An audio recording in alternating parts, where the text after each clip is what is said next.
Human beings are quite strange creatures. Look at your body. Think yourself totally naked and standing upright in a natural open space. How would you feel?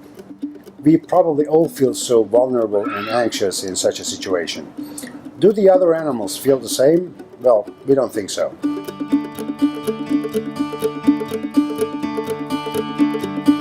Human beings look quite strange. We are born naked.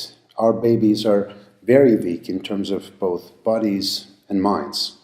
We do not have any bodily specializations to adapt optimally to any natural environment.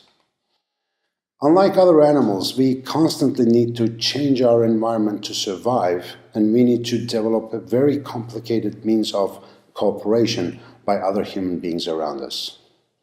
This strange appearance and anatomical features forced our ancestors to use their mental and emotional skills to find sophisticated solutions to problems regarding survival and to develop a complex social interaction network.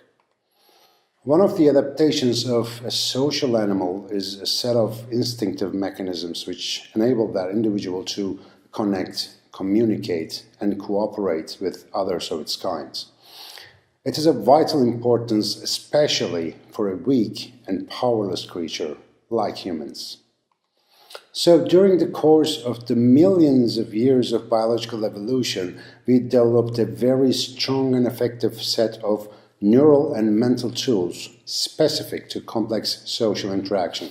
As a result of this biological history and the delicate natural selection, we have several neural and hormonal systems largely dedicated to social communication skills and bonding with others.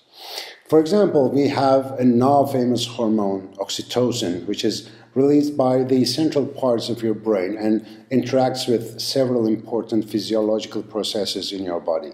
We knew oxytocin for quite some time due to its dominant role in childbirth and breastfeeding in women.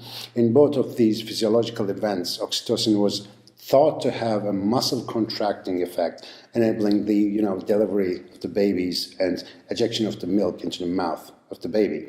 But later we learned that oxytocin release was not limited only for those specific events. Whenever we hug someone, or sing in unison with a group of people, or play a team game, or do a favor for others, and in many other social and emotional interactions, our brain secretes remarkable amounts of oxytocin. Now we know that this specific hormone reduces our anxiety, enables us to trust others, feel love and connectedness, and force us to behave compassionately. We also have other hormones increasing during positive social interactions like the hormone dopamine. Dopamine is the reward chemical of our brains. Whenever we exert a positive behavior, our brain secretes dopamine, and this little chemical is a very effective signal and tells our brain briefly, whatever you're doing right now, do it again as soon as possible. This is a reward signal, and if a behavior is paired with that chemical signal, it is learned as a rewarding behavior to be repeated later on. These examples are just a very small sample from a plethora of mechanisms dedicated to advanced social skills of humans. This complex and robust biological substructure clearly suggests that we as humans are hardwired to reinforce a wide variety of complex social interactions in order to survive in the wild.